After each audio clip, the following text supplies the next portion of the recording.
Assalomu alaykum.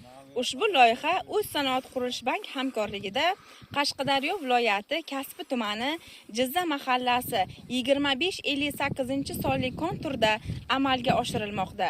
Bu yerda kartoshka ekilgan. Maydon hajmi 7 gektar. Bu yerdagi ekinlar zamonaviy usullar bilan parvarishlanmoqda. Hozirda ekinlar hosil solgan holatida. Ekinlarni yetishtirish 100 kun davom etadi.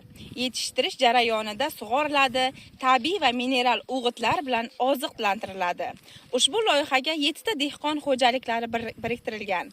Har bir dehqon uchun o'rtacha 1 gektardan yer maydonlari to'g'ri keladi. Loyihani samarali amalga oshirish uchun lider tadbirkor Kobber MCJ ishlab chiqarish korporativi biriktirilgan. Ushbu loyiha bo'yicha har bir gektardan 30 tonna, jami 150 tonna hosil olish rejalashtirilgan.